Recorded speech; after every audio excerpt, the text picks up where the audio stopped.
They say the past stays in the past, but sometimes the past gets promoted and becomes your direct manager. 10 years after he made my life hell, Ryan sat across the glass conference table wearing a $5,000 suit and the exact same predator smile. The acquisition email had landed on a Friday night like a bomb.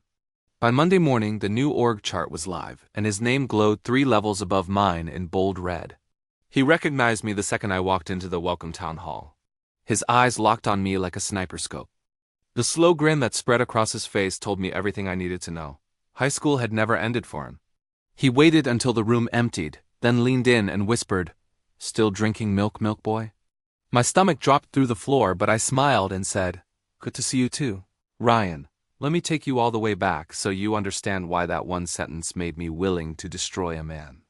September 2010, first day of freshman year. I was 5 feet 6, 115 pounds. Glasses held together with tape. I was the free lunch kid. Ryan was already 6'3", starting varsity quarterback.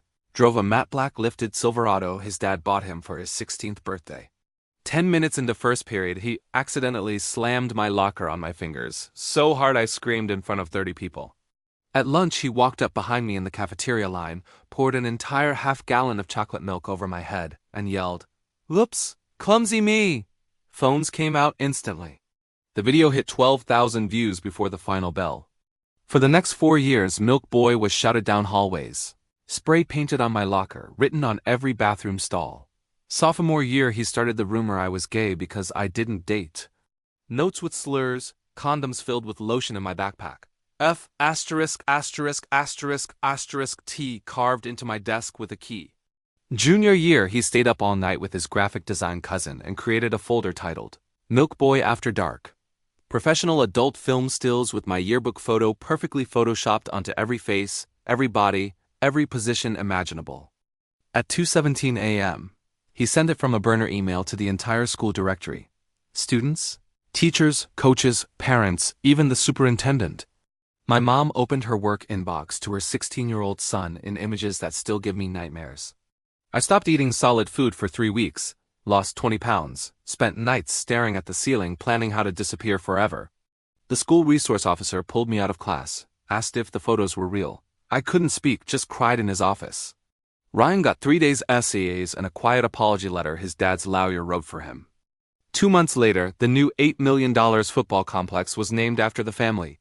The investigation vanished. Senior year, after prom, he found me alone in the parking lot, drunk on his dad's vodka, and broke my nose with one punch while his friends filmed. Told the cops I started it. His 3 teammates backed him up. I got charged with disorderly conduct. I graduated with a permanent deviation in my septum, 0 college acceptances at first, and a juvenile record that followed me for years. Ryan flunked out of his D1 football scholarship sophomore year. Partied too hard, but Daddy created a VP title and parked him in the family conglomerate anyway. I rebuilt myself from scratch. Community college at night, 2 full-time warehouse jobs. Therapy paid for with plasma donations, boxing classes to learn how to hit back. By 2023, I finally had a respectable mid-level sales job, glowing reviews, a 401k with actual money in it, and the past felt buried. Then the acquisition hit like a freight train. Friday 6:42 p.m. email. Excited to welcome the Fryans family company team.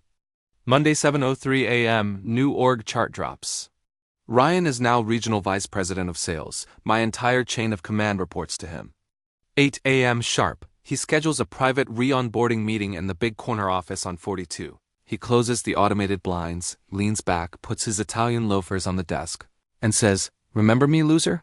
Slides a freshly printed peep across the marble. 90 days to 250% quota or immediate termination. No exceptions. First task. Reorganize 6 months of his expenses while he watches and grades me out loud.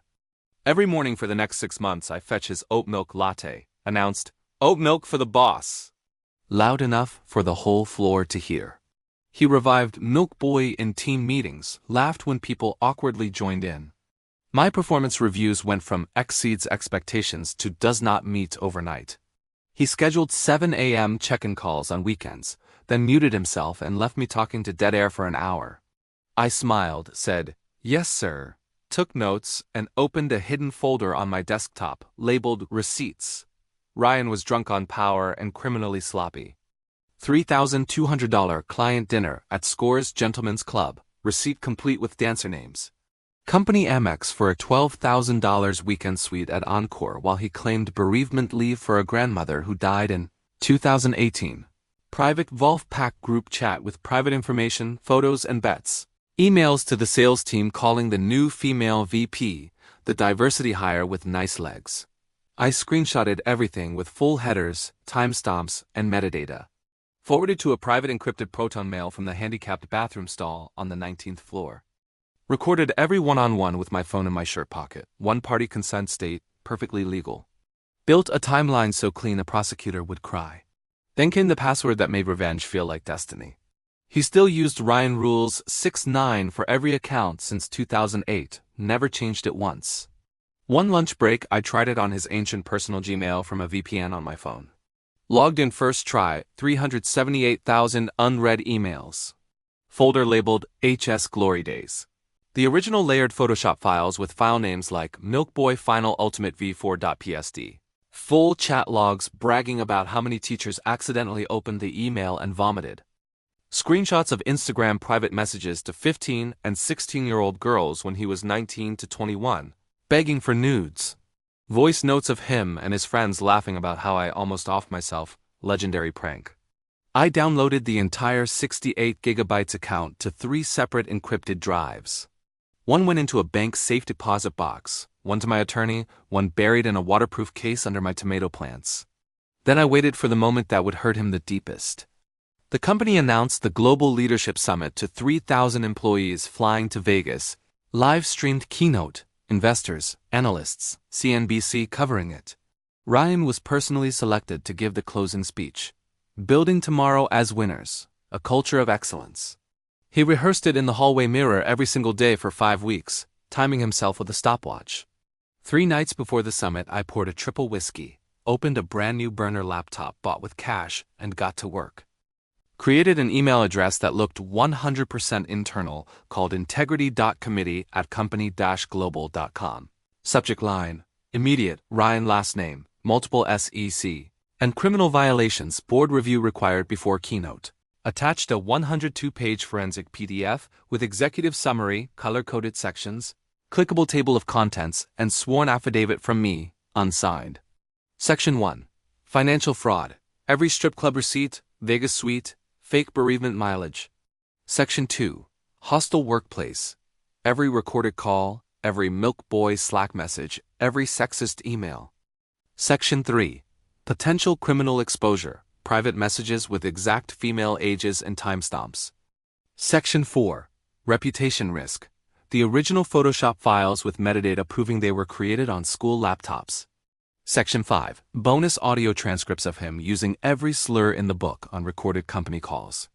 Sent to the CEO, all 18 board members, global head of HR, general counsel, and the outside law firm. BCCD, Bloomberg, Reuters, Wall Street Journal, New York Times Business Desk, and 3 local TV stations that love scandal. Hit send at exactly 11 hours 59 minutes and 59 seconds p.m., closed the laptop, finished the whiskey, and slept better than I had in 10 years. 5:47 a.m. The summit was cancelled indefinitely due to unforeseen circumstances. 8:12 the same morning.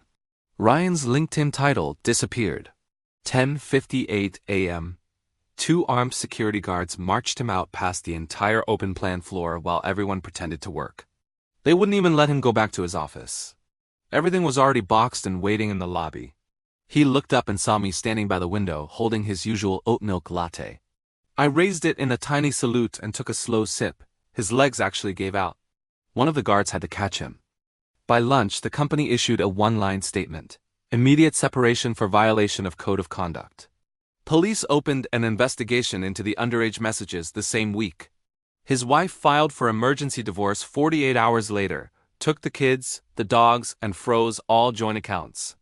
His father removed him from the family trust and the company website in under 6 hours.